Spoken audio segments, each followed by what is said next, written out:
Assalamualaikum warahmatullahi wabarakatuh. Shalom, Om Swastiastu, Namo Buddhaya, dan salam kebajikan. Halo semuanya, kami dari OSIS Adipraya Bumantara bidang Sastra Budaya. Dalam kesempatan kali ini, kami akan membawakan podcast bertemakan Maestro Tari Indonesia. Dan di sini kami sudah bersama dengan narasumber yaitu saya Afika Askanabila dari kelas 7E. Biasa dipanggil Afika. Oke Afika, kita langsung mulai ya. Iya. Buat pertama-tama, apa sih yang membuat kamu tetap semangat di dunia tari sampai sekarang? Yang membuat aku tetap semangat di dunia tari sampai sekarang karena tari itu bukan cuma gerakan, tapi juga cara buat mengekspresikan diri. Setiap latihan atau tampil selalu ada hal baru yang bisa dipelajari. Jadi rasanya nggak pernah bosan. Wah, jadi tari itu bukan sekedar gerakan ya, tapi juga bisa banget buat kita ngekspresiin diri dan juga bisa banyak belajar dari tari. Iya. Dari sekian banyak tari di Indonesia nih, tarian apa yang paling kamu suka dan kenapa? Aku paling suka tari Kinang Kilaras karena gerakannya energik tapi tetap anggun. Selain itu, tarian ini punya ciri khas yang kuat dan terasa hidup saat dibawakan di panggung. Wah, menarik banget ya. Berarti tari Kinang Kilaras tuh emang punya daya tarik sendiri. Apalagi perpaduan gerakannya yang energik tapi tetap anggun. Iya, bener banget. Lanjut, menurut kamu apa yang membuat tari tradisional Indonesia tetap menarik bagi generasi muda saat ini? Karena sekarang banyak yang mengemas tari tradisional dengan lebih kreatif, misalnya lewat pertunjukan modern atau media sosial, tapi tetap mempertahankan ciri khas budayanya.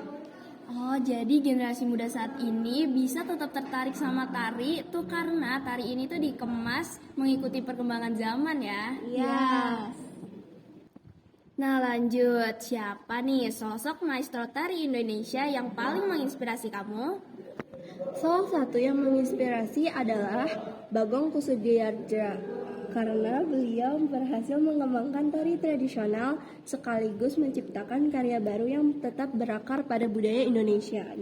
Berarti sosok Bagong Kussudiardja itu memang luar biasa ya. Beliau juga berhasil menjaga akar budaya sekaligus menghadirkan karya-karyanya. Iya. Oke, kita lanjut. Apa kontribusi terbesar para maestro tari dalam menjaga pakem tari daerah agar tetap relevan di era modern tanpa kehilangan nilai luhurnya?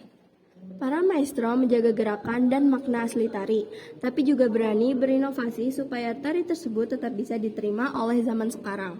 Wah, keren juga ya cara para maestro tari dalam menjaga pakem atau aturan baku. Jujur keren. Oke, lanjut. Jika kamu nih punya kesempatan diskusi sama seorang maestro, pelajaran hidup apa aja nih yang ingin kamu gali selain teknik menari?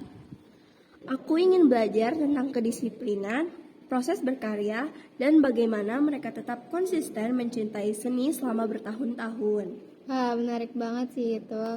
Iya. Karena dari seorang maestro, kita bukan cuma belajar teknik nari, tapi juga nilai kehidupan dan proses dalam berkarya. Iya.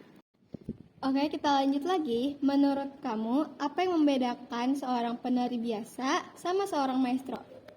Menurutku, maestro bukan cuma bisa menari dengan teknik bagus, tapi juga memahami makna gerakan, punya pengalaman panjang, dan mampu menginspirasi serta mengajarkan ilmunya ke generasi berikutnya. Oke, jadi di sini yang membedakan itu seorang maestro itu nggak hanya jago nari ya, Iya. tapi dia juga bisa mengajarkan ke orang lain serta menginspirasi orang-orang di luar sana. Iya, bener Kak.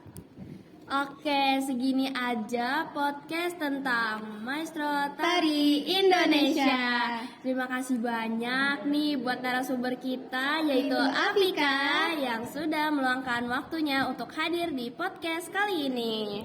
Iya, sama-sama Kak. Dan juga terima kasih kepada para audiens yang sudah mendengarkan podcast kita sampai akhir. Sekian dari kami. Maaf apabila ada salah kata. Wassalamualaikum warahmatullahi wabarakatuh. Sampai jumpa.